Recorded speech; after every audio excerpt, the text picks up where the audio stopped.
three-day ceasefire declared by Russia takes effect today, though it remains unclear if Ukraine is on board. The pause in fighting falls well short of the 30-day window Ukrainian President Volodymyr Zelensky is calling for, because it is just 3 days. So this all comes as Russia is in the midst of preparing to host Victory Day celebrations to mark the defeat of the Nazis in the Second World War. Joining us with more this morning is retired Major General Scott Clancy, the former Director of Operations at NORAD. Welcome back. Thank you very much for having me. A three-day ceasefire doesn't allow for anything meaningful in the way of negotiations. It is a very short pause. Ukraine hasn't said whether or not it's going to stop fighting today. So what is Russia's move here? Well, Anna-Marie, this is not a peace overture. It's a strategic signal to the West. The timing's not coincidental, and it really has little to do with the Victory Day parade. The ceasefire is about signaling geopolitical power from Russia to the West. It's not a step towards peace either. They're trying to seek leverage here by undercutting U.S. influence in the region. So the timing of this is after Ukraine and the U.S. propose a 30-day ceasefire, as you've said, and by proposing a unilateral one and framing it unilaterally, Russia sidesteps all of those diplomatic efforts and puts the power back in their court so that they are seen as a global peer to the U.S. Well, I'm glad that you brought in the U.S. This month, U.S. President Donald Trump threatened to walk away from peace negotiations if both sides didn't show some signs of progress. He also signed a deal with Ukraine to secure some of its critical minerals in exchange for American investment, which can take the form of military aid. So how likely are the Americans to see this ceasefire as a genuine attempt to scale back conflict? I mean, surely they see the same strategies that you see in this move. Well, so yes and no. We all know, especially in Canada, how fickle the U.S. administration can be, especially with the personality of the President of the United States.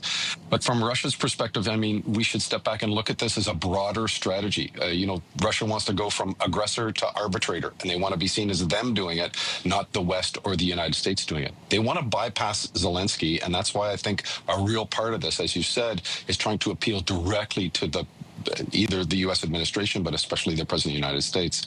But it also divides the West. It reinforces Russia's allies, especially around the Victory Day parade. It directly connects with the global South, and it portrays Russia as reasonable while it portrays the West as being wanting to continue the conflict. And then the last thing that this does, and I don't think this is going to resonate with anybody because I don't think the U.S. administration is picking up on this nuance, it normalizes the border as it sits right now. And de facto provides some concessions without any negotiations because the conflict is effectively frozen. Oh, that's an interesting perspective. How then should Ukraine respond to this ceasefire situation? If they attack, they're seen as an aggressor.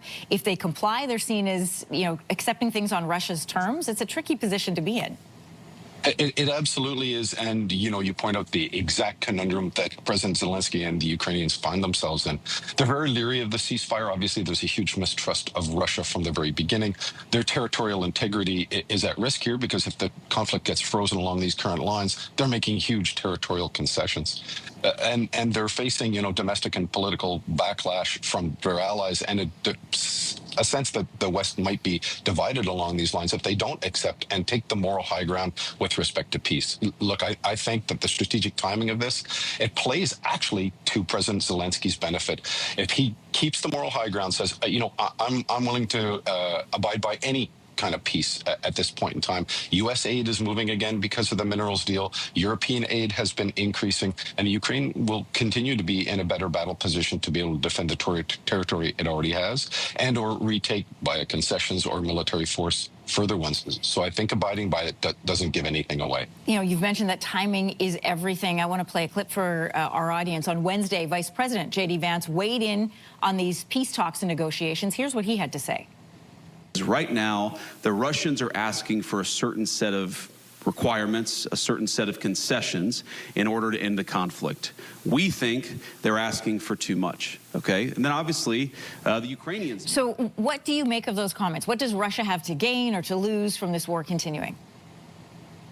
Well, I mean, Russia's in a very interesting situation as it pertains to, its gains and its losses in the conflict. I think that its gains is the territory it already has, and it's seeking to have all of Ukraine. The proof in that pudding is that Ukraine's military, if what Russia wants as a concession is that Ukraine's military is reduced to a token force, that they're not allowed membership with NATO, and that they don't have major ties with NATO or alignment with NATO in the broader perspective. That completely places Ukraine at the whim of any Russian aggression in the future. And that's why J.D. Vance is making those comments.